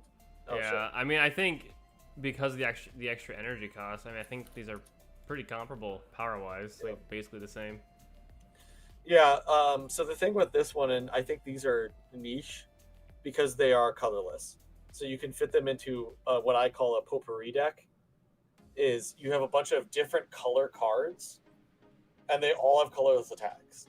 It's not good. I was gonna say, how do you win that? Well, because they're all colorless, so you can hit for any energy type, and you could run Irida in this deck, and you have a heal for all of the cards because you run water energy, for example. Does But, his evolution require colorless? No, No. you look at Bronzong. It does. So Bronzong's actually good. Bronzor, I think I just put in not fully evolved. Bronzong's good. I'd run this over the old Bronzong, which for 3 energy, 2 being steel, 60 damage. Opponent's next turn takes 20 less damage from attacks. It's the same thing as Probopass EX, down to cost and the effect outside of the damage. But this Bronzong for 3 colorless does 50 plus 20 more damage for each energy attached to your opponent's active Pokemon. That's really good. That's really good. I would like it a lot more if it were 2 energy. Me too, but considering the fact that you could put Heatran out to soak damage, you could put Skarmory out as your starting Pokemon in a Steel deck if you want to run Steel. You could be running Dredagon, all kinds of stuff. You bring this guy in, he just nukes Pokemon that require 4 energy or more. True. So I think he's got potential. All right, so we will put. I mean, he murders Celebi. Any card that does more damage based on your opponent's energy murders Celebi. Right. Okay. All right, on So we to Origin Form Dialga. This is hot garbage. Flip a coin. If tails during your next turn, this Pokemon can't attack. Useless. Yep. I'm being informed that the reason Weedle's the best is because he has a party hat. Not sure I agree with that one, but it's fair enough. Hot garbage. Why would you run this? It donks yourself. There's so many better things you can do with the 3 energy. It's useless. Yep. Moving on, the Giratina, also hot garbage. So this is my frustration with this card. It requires 2 different types of energy. It's the dragon type card of the set. It requires 2 different types of energy, and you discard 2 random energy from this Pokemon. That part You're hurts. making the double energy requirement worse. Like, what the heck? So, and you can't be building anything else up. I mean, it does 120 damage. It's great, but like, this is useless. Yeah, I was There's scrolling. no reason to run it. I was scrolling the PTCG Pocket Reddit this morning, and I think the number one thread that I saw was people lamenting how bad is yesterday or today, lamenting how bad this Giratina card is. Yeah, it's so awful. And the last one that we got wasn't particularly good either. Well, the last one we got was okay because at least had a niche as a kind of wall, and then you just retreat it for free. Well, it's another one like it's got that purpose as a wall, but yeah. I mean it's not particularly good at it. I'd rather run Dredagon still. Yes, 100%. So this guy is giga bad. This guy is hot garbage. This guy is doo doo poo poo. Eevee, we have another Eevee. This is awful. Why am I running this for 2 energy for 30 damage? Get this out of my face. Continuous steps, please. Yes, please. Next up, we have Snorlax. So this is not the first Snorlax. Another Snorlax. Another Snorlax. It is... Wait, hold on a second. No way this is the exact same Snorlax. Yep, it is the exact same Snorlax. It is a promo card. Snorlax is cosplaying as a promo card. This card is hot garbage. They both are 150 HP and have the move Collapse. Does the same thing. This thing is hot garbage. Get this out of my face. Now, if it did something like it's now asleep and heals, right? There could be a reason to run it just for the lulz, but just putting yourself to sleep for 100 damage with that much energy investment is god awful. And then it has 4 energy retreat cost.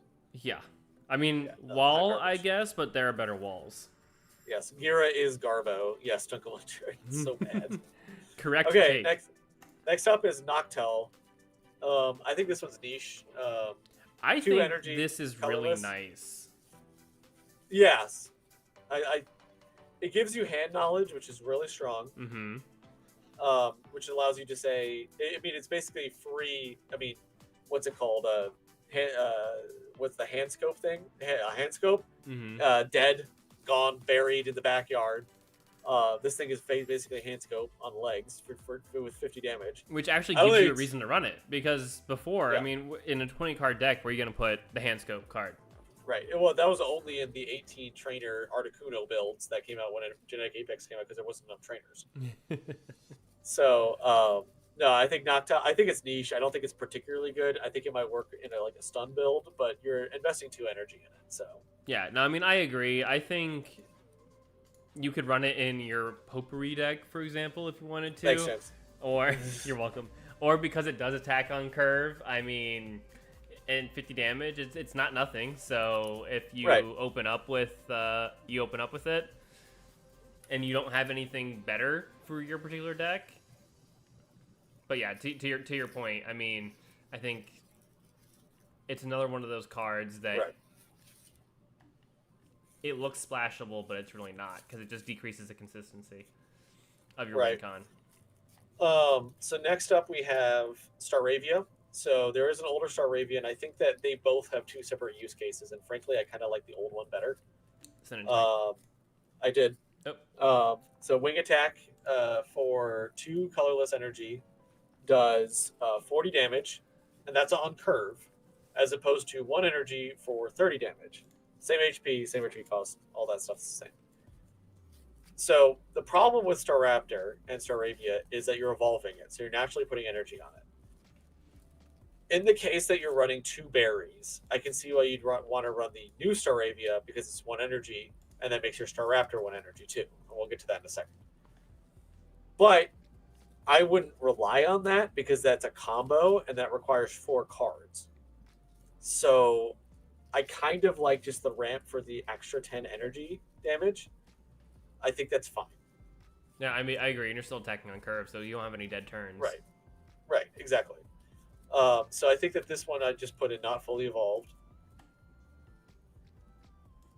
And then we'll move on to Staraptor, and I sent you the old Staraptor as well. Yes, sir. So the old Staraptor, again, also attacks on curve. It's 3 energy. It does 80 damage as opposed to the new one, which is 130. But this one, the old one, has the corner effect where they can't retreat, and the new one does 20 damage to itself. The old one has 140 HP, new one has 150, technically 130 once you get your attack off, in my opinion. I think that they both have use cases. It kind of depends on what you're trying to do. Are you trying to stun him out, or are you trying to do damage? I think this new Staraptor is really strong. Back to the Rampardos example, because it does the exact same damage as Rampardos. Obviously, it takes more energy, but because you're attacking on curve, like with Rampardos, for example, you are not throwing out a fossil into your active spot, then evolving into Cranidos. Cranidos, yeah. In this case, you have no problem with having the entire line of Pokemon out there as your active, attacking every single turn, and then you're essentially one-tapping everything, half the EXs out there and almost all of the playable non-EX Pokemon at that point. Right. It doesn't benefit from Lucario the way Rampardos does, but it has its own advantages, being colorless and being able to attack as you evolve. Right, exactly. So, I mean, I think it's got potential. Is kind of where I would put it on the tier list. I completely agree. But, I mean, like I said, I think I could see both. I could see you wanting to run. It depends on what you're trying to do. Yep. I think more cases probably for this Staraptor, but yeah, I think it's all right. All right, so next card we have is a really good one, in my opinion, at least. A new Shaman. Shaman. Yeah, a new Shaman. So this card, Sky Support, is what we're concerned with. I really don't care about the attack. You're never using it. Right. Sky Support on Shaman for just sitting on your bench, you get one retreat cost for free. It is basically just permanent X speed. X speed, gutter, gone. Just run this. Especially because you can search it. Yeah, Pokeball. Exactly. You plop this on your bench, especially with RCCX, and which we'll talk about next card. I think this is really good. I think this is a great tech card. I think this is a great tech card to run in every single deck if you want. And also, back to the previous point we made a little bit ago about something like Toxicroak. Yeah. It makes now has no retreat better, cost. Yeah. It now has no retreat cost. Now you can go in Toxic, bring in something else, Scolipede, whatever, and then do your stuff. So it makes other cards better significantly. I think it's a great tech card. 100% agree. And it's better than the last one. Yeah, it's better than the last one. I think the last one's okay. No, the last one's fine, but it's grass specific. Yeah. Okay, so Arceus. So we're going to talk about Arceus here. So base Arceus I think is bad. Don't run it. Yep. RCCX though. meta-defining card. This set is built around RCCX. Yeah, 100%. Without a doubt. When I opened 12 packs and didn't pull a single Arceus, I felt bad. Yeah. When I opened up my third pack and pulled an Arceus Crown Rare, that was awesome. I hate you. I sent you a picture of it. I know, and I was salty. So Arceus, great card. Arceus does more damage for each of your benched Pokemon. Could be bringing back Pidgeot into EX into the meta, but I doubt it. So that goes up to 130 damage. But we're really not too concerned about that. That's great. Big damage, phenomenal. 3 energy cost, that's a little bit steep, but that's fine. You're mostly having this card sit on your bench. Mm-hmm. Okay. Because, and now let's go back through all of the other cards, since now we're talking about Arceus. Let me duplicate this 1 billion times so that we can grab every single one of the relevant cards. Sure.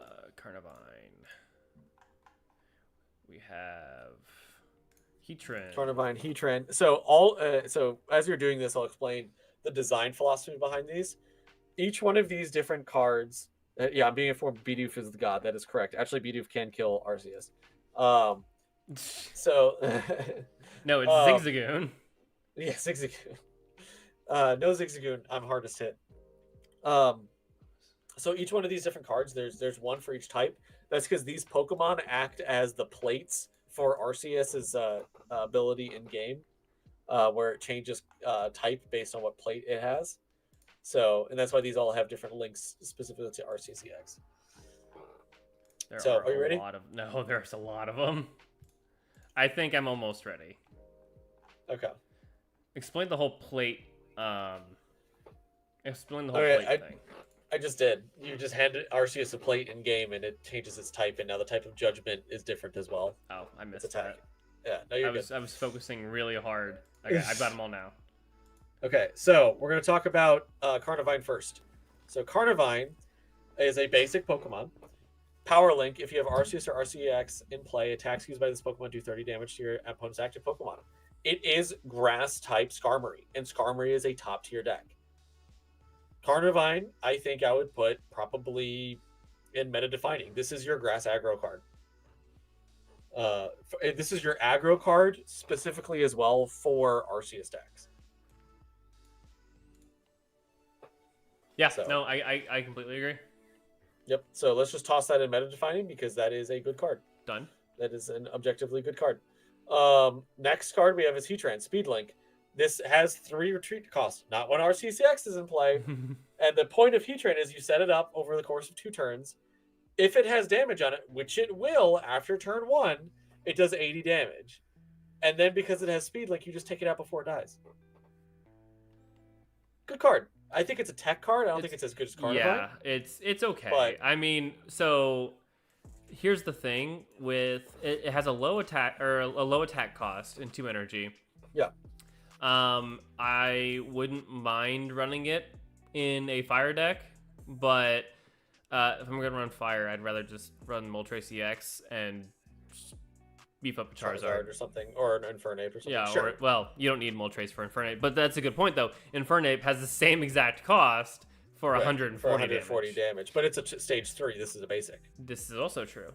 So there are pros and cons to each, but so I think I'd put it in tech. I don't think it's as good as Carnivine. I don't think it's a necessary card in Arceus decks like Carnivine feels like, but I think it could be really good. It depends on how the meta evolves. It devolves. If Grass continues to be super strong, run Heatran 100%. You're going to be donking people for 100 damage. So next up we have Abomasnow. This card is good. This card, 2 energy, a Vigor Link. If you have Arceus or RCX in play, attacks used by this Pokemon cost 1 less energy. The thing that's holding its back, because that's 80 damage for 2 water energy, that's pretty good. What's holding its back, unfortunately, is that Stage 3 only has 120 HP. So I think it has potential, or it's niche.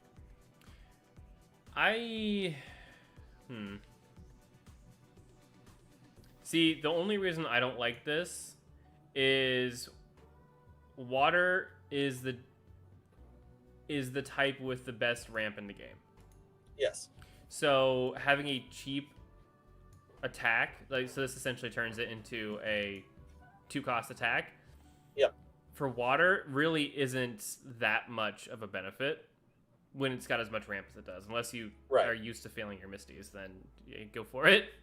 If you're Twinkle Muncher, then yes, absolutely run this. Get rid of Misty, because it's not doing you any good. It's killing your supporter every turn. Right. So I think you could probably make an argument for niche.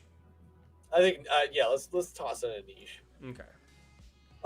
Then we have Raichu is the next one, and this one I think we put in attack or meta defining. So its Spark is a stronger version of the original Pikachu Spark that we talked about earlier, which we both really liked. Mm-hmm. So that's 2 energy, attacks on curve, 40 damage, 20 damage to any of your opponent's bench Pokemon, and it has Resilience Link, which means if you have Arceus in play, it takes 30 less damage from attacks. So now it's tanky, and this is tankier than Melmetal. This is tankier than, for example, Probopass EX. So this is pretty darn good, in my opinion. 100% agree. I think it's... I would even maybe throw it in meta relevant, because this can replace something like Zebstrika EX and Pikachu EX builds, because it's stronger than the Zebstrika, which does, I think it's 30 damage to one of the bench Pokemon and nothing else. Yes. Well, 30 damage to any Pokemon, actually. It's not just bench, but still. Right. I'd much rather run just Pikachu because it still can attack on curve. The only thing that Zebstrika has above it is that it only requires 1 energy. Misty is a dead card in hand. That's right. Misty just reads your opponent wins. So I think Misty reads your opponent draws 5 pieces of Exodia. Right. I think I'll put this in tech card. Right, yeah, because I think it's not there yet. It's not the level of the next card, Rotom. Rotom is a meta-defining card. So, okay, explain this to me, because I look at this and I say, okay, fair enough. It is colorless attack to snipe out the bench and activate Cyrus. You can put it in every single deck. In Arceus deck, it's particularly good because it has no retreat cost, so you can bring it in whenever you want. And the fact that it just snipes the bench for free, to me, is really, really good.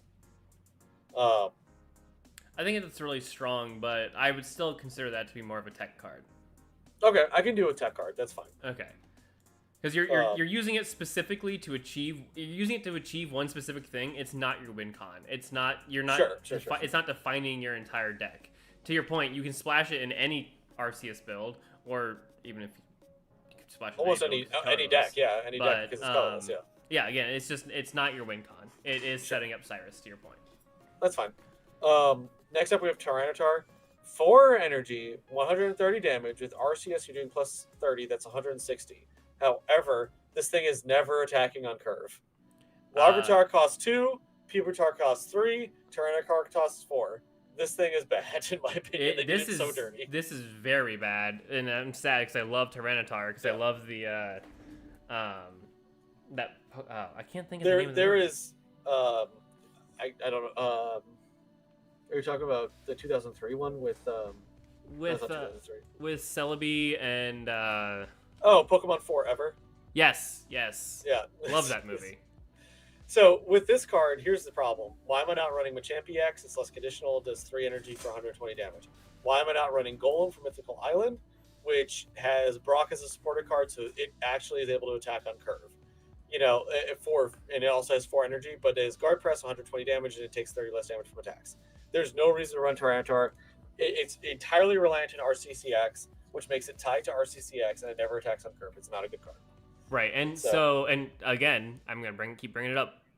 Rampardos, 1 energy to do 130 damage. This is 4 energy to do 130 damage. Best case scenario, you're doing 200 damage per turn for 4 energy on Tyranitar if you have Arceus and 2 Lucarios on your bench, which is a lot of damage, but Charizard EX does it better, and Agreed. Rampardos does it faster for cheaper. Agreed. So I'm gonna put this in bad. Yeah, we just tossed this thing in bad. It's unfortunate because T-Tar is so cool, but this thing's every single time I see a Tyranitar card, it just makes me feel so bad for the Pokemon, because so many of the Tyranitar cards are bad. Okay, so by the way, Darkrai movie was goated. That is 100% correct. I have not seen the Darkrai movie. You need to go watch it. It's really good. I had a large chunk of my life, like I was really into Pokemon as a kid. Didn't pay any attention to Pokemon through like late middle school, all the way till I met you in college, and then I started caring about Pokemon again. That's because that's the effect I have on people. So Crobat, meta defining. I love meta this defining. card. Meta defining. This card is so good. Yep, we're just gonna do that. It first of all, great in dark decks, which already have crazy amounts of chip damage through Darkrai EX, right? So like, and this only requires 1 energy to attack to do 50 damage. I don't really care. It's just sitting on my bench. It's I think going to be a staple card in all Arceus builds. Yep. It's going to chip you for 30. You could really run an Arceus build where you have Darkrai on the bench, Arceus in the open slot, Arceus on the bench, and then you have Carnivine in the open slot, and you're just doing a buttload of damage every turn. I think this is just a really good card. Completely you'd have to agree. Not exactly what I just said, but like figure it out from there. It's going to be a good card. Well, I mean, I was just thinking about, so you could run it also in like the Darkrai Weevil deck, because Arceus is, although that might get a little tight. It'll be a little tight, but you could definitely put Arceus in there because I mean Arceus is kind of your late game win condition. Yeah. So, yeah. And I've never had a chance to build this deck, but I've always wanted to build a deck where it's literally just and sniping cards. Yeah. Yeah. It was just gonna be Greninja, Darkrai, all sitting behind a Druddigon with a Rocky Helmet, and now you could do, although you only have so many spots. Yeah, you only have 1 slot left, but I mean, it's just Crobat is just a good card. It's going to be a staple in all Arceus builds. It makes Arceus so much stronger. Yep. It basically just reads Arceus does 30 more damage. Yes. I mean, it just does, but it's so it's just really good. It's just really good. And then last but definitely least, we have Magnezone. So Magnezone, I think, is niche. I don't think it's bad. It's got a lot of HP, and this gives it the same tankiness that Raichu has. The big problem is that it's a stage 2 and requires 3 energy, so it still attacks on curve. Yeah, it still attacks on curve. It just requires more cards than Raichu does. If you're asking me, basically what I would be, I'd toss this in niche. What I'm running in my Arceus builds are going to be Raichu, Carnivine, and Crobat, which is wild that I'm running Carnivine in a deck, but it is what it is. So like that's really what I'd be running. I think this thing goes in niche. I think those 3 cards are objectively the best cards, and I think everything else is kind of situational based on how the meta develops. Agreed. So, all right. So we're down to just the remaining supporter cards. Yeah, so we talked about Irida already. Yeah, Irida. I always want to say Irida. Reminds me of your wife. It's even close. Well, it only reminds you of my wife because you mispronounce her name intentionally. That's true. It kind of looks like your wife though, a little bit. Not gonna lie. What? She's blonde. Except my wife isn't jailbait. Okay. All right, James. Celestic Town Elder. Thank you. So we're gonna talk about Celestic Town Elder. I don't really know how this card is gonna work. I think it's definitely got potential. I don't know why we're running it right now. I don't like it. I really don't like it. I mean, in what scenario have you lost a basic Pokemon and you really need to just get that version of the same basic Pokemon out? I mean, so here's the one of the scenarios I can see it. So, playing Fighting Toolbox, I open up, my only basic is Riolu, put him out there, he gets knocked out, and I now have, so I've got Lucario on my bench, and now I've got a Lucario in my hand. Oh, I really need this Riolu back. Right. But also, I think that more often than not, this card is either going to be completely dead in your hand, or, cool, I got my basic Pokemon back. This doesn't really get me closer to my win con. It just exists. So that's kind of where I would. I'm being told this is for Garchomp. Why is this for Garchomp? Garchomp, I don't want to see what this does. For Garchomp, it only needs 1 energy. That doesn't matter. It's Garchomp's in stage 2. Never mind. It's only for basic. Yeah, this is bad. Yeah, Yeah. Yeah, I just toss it in bad for right now. It's definitely got to have something where it's like we're gonna get a Pokemon that KOs itself to deal it has Explosion as an ability, KOs itself to deal 100 damage, and then you want that back to do it again. But I just don't see it right now. I think this is a poo-poo card. I think this is poo-poo doo-doo. That's right. Yeah, this is a card that it could be. Who knows? A year or two from now, we could look at this card and go, "Oh my God, this needs to be in every." Celestic Town Elder is beating the crap out of the game. We ban it. It's too strong. But yeah, no. But yeah, right now with the current state of the game, it's just don't care about it.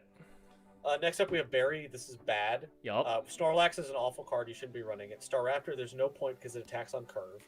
And Heracross, you also shouldn't be running. And then Heracross, you also shouldn't be running. It's a horrible card. So it's this is just so conditional. If it was Barry was all normal types require one less energy or something like that, that would be a good card. The fact that it's 3 random cards that have 0 synergy with each other sucks. So there's no reason to run all 3 of those cards in the same deck, which means you're running it for one of those cards, and that means it's inherently less good. Yes, Trubbish is a better card than Celestic Town Elder. And then we have Adamant, and this one I'm not this one's weird because it makes your Steel type Pokemon tankier. Yeah, it's just type specific blue. And blue's is better because it's for cards that are actually tanks, and there's not really that many Steel types that are I'm a tank outside of Bastiodon specifically. Which Bastiodon's effect is going to typically zero out your opponent's damage. Yeah, zero out all of the damage. So why am I running this? Yeah, unless you're going with Charizard or Infernape. I mean, but even then, why am I still running this? They're just going to kill me anyway. Yeah. If I flip a Tails, so it's I don't know. I think it's niche. I think there could be a scenario in which, or not niche. What's the last one? What's the lowest one? Not fully evolved is the lowest one. It exists. It does exist. I feel like this exists. I feel like Celestic Town Elder and that should go in It Exists. All right. Yeah. Let's do that. Because they're yeah, it's here. Why am I? Why does this card need to exist? It's not actively bad, but why? I don't know. I can't see the scenario. There's got to be one, but I don't see it. I agree. Do you want Adamant with Magnezone is invincible? I mean, it's good in that scenario, but is that the best use of Magnezone? Well, is it the best use of? You only have 20 cards in your deck, and by the time you account for in that case you're running. If you're running max copies, that's 8 out of 20. That's 40% of your deck is dedicated to this one combo. And then you also need to run 2 Arceus, so that's 10. So then the rest of your deck, I guess, is. The suggestion is to change It Exists to Cool Mustache. That's funny. Anyway, so I think that's all the cards with that. Do we want to talk about what? Do we like any of these alt arts? Sure we can, I guess. This one's the best. There's no question. Yeah, okay, that one's the best. I think I like the Meryl one. I think that's pretty cute. It's cute. I think I like the Sudowoodo just chilling in the bonsai garden. Yes, that is. I like the Magnemites all just flying around. Magnemite's alright. I don't really particularly like the Unknown. No, I don't like the Unknown. I could give or take the Shaman. The Shaman just looks like the old Shaman. It's the same thing. Old Shaman. It's the same art style. Here, let me send that to you, so you can have it as a reference. Oh no, it's actually not. Never mind. It's the same color scheme. But it's the same color scheme. Yeah, I mean the art styles. This is drawn as opposed to generated. Some of these look like this one. AI generated. Yeah, whereas this actually looks like someone sat down and drew it. Which one looks AI generated? Sorry, which one are you pointing at? The first one I looked at was Magnezone. Oh yeah. Or Probopass really looks just generated. Yeah, Probopass looks a little bit choppy. I mean, those 2 cards, I have not been able to find the actual art source for some of them, and it's it just doesn't have the character. Look at Hoot. Look at that card. That is a Pokemon card. Oh yeah, that was done in MS Paint. And then you look at something like what we were just talking about with the Shaman I just sent you. Is that looks a little AI generated. Yeah, let me pull that up real quick. Yeah, I mean, Town Elder has the best art, hands down. That looks like Grandma from Jimmy Patterson from what is from it what? called? Medal of Honor. It's Grandma from Medal of Honor, Twinkle Muncher. Yes, the Arceus looks really cool. He knows what I'm talking about. We'll get there. All right, Leafeon, Glaceon. I like the color schemes and the full art, but they're cool. I always like the rainbow art better than the full art. To be honest, the rainbow art Garchomp EX is so hype. Holy cow, dude! Look at that. Yes, I do not like this. The full art Garchomp EX. It hurts my eyes. Yeah. With the that's my gold problem outline. with a lot of the full arts is it's just too much. Yeah. Whereas like the artistic style of these the rainbow rares is what I call them. Like I mean, just look at the Leafeon, the Glaceon, the Garchomp, the Probopass. Even though it's a terrible card, that looks really good. That's very artistic. I mean, love all of the fact that it's these. chilling out with a bunch of well, no, actually, its little arms and stuff, which are nose passes, are hanging out underneath the bush. But yeah, no, I always like the rainbow rares more. They always feel like they have insane amounts of character, whereas the full art are just it's a full art. The full art trainers are really cool. The full art trainers are really cool. The full art Pokemon, take it or leave it. Yeah. The IR for Arceus is really nice. I like that. It also is like, I will say this, James, the crown wear for Arceus is really nice, especially when you have it in your collection. You know, I could just disconnect you from the stream right now. But then you won't get to, Rainbow Pro Pass. Yes, that would be terrifying. You won't get to hear my crazy good mixtape that I'm going to drop the stream. So no, I'm killing that one before it drops. This art right here, this screams I am God. Yes, 100%. But then you have Garchomp fighting God. And the Garchomp rainbow. Yep. Well, you know, we all have days where we think that we can take God. Yeah. We're wrong, which but... art from this set, which art do you think is your favorite from this set? This one. Okay, that's very fair. I think I gotta go with the Rainbow Rare Garchomp EX. I think that's my favorite. Really? Over the Arceus one? I think so. I think that one just looks so cool. This is or really actually, by the way, I just got informed that Twinkle Muncher just pulled Rotom. Actually, nice. We all have to go with Celestic Town Elder as best art. That is the best art. Look at that. Best card. Fantastic. We're not going to talk about Irida anymore. We're not going to bring up that card. After James' comments. But Celestic Town Elder is objectively the best card. The second best is going to be a running gun battle between Garchomp EX and Houndoom. This is just... Houndoom cool. is so badass. I'm just going to say it. It's such a good card. They're such a good designed Pokemon. He is. And Houndoom is one of the best designed Pokemon to fill a fantasy. Yes.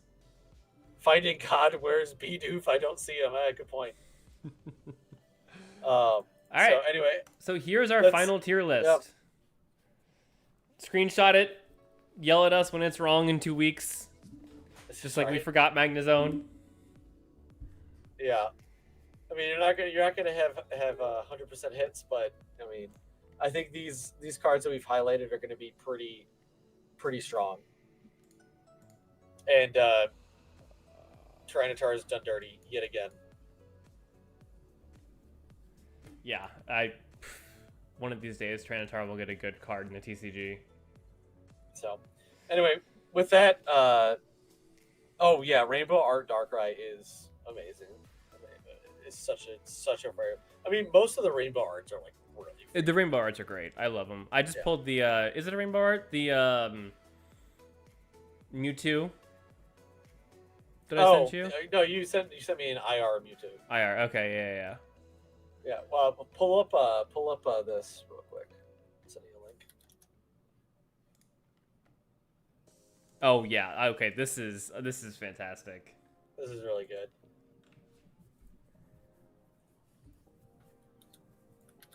And then this one as well, I also really like, because I really like Swinub. So seeing Swinub in the art is really Being cool. hunted. Yeah, I mean, and then this one to me screams Avatar: The Last Airbender. Oh, 100%. This is off of old like an old Chinese art style, because I mean this is basically just Son Goku from Journey to the West. Sure, he's literally on the flying Nimbus. Yeah, it just screams anime to me. Well, 100% if anime. you would watch Dragon Ball Z Abridged like I have asked you to for the last 10 years. Maybe. We'll see. Everybody pressure him until he watches Dragon Ball Z Abridged. All right. In that note, goodbye. All right, so we've been doing this long enough, I think. Let's hop off. Thank you guys for joining us. Really appreciate the support in the chat. But let us know as the meta develops if we were on the mark or if we were off the mark when it comes to kind of rating some of these cards. Yeah, thank you guys. Make sure you give us a follow over on Twitch, Nightmare Media. It helps a lot. And if you're not already subscribed over on YouTube, please do the same. We have videos coming out every single week about Pokemon TCG. And we're also streaming right now Pokemon Explorers of the Sky. So, yeah. Pokemon Mystery Dungeon Explorers of Sky. Yes, thank you for the every layer of title. All right, thank you guys for watching, and we'll catch you in the next one. Yep, see you guys.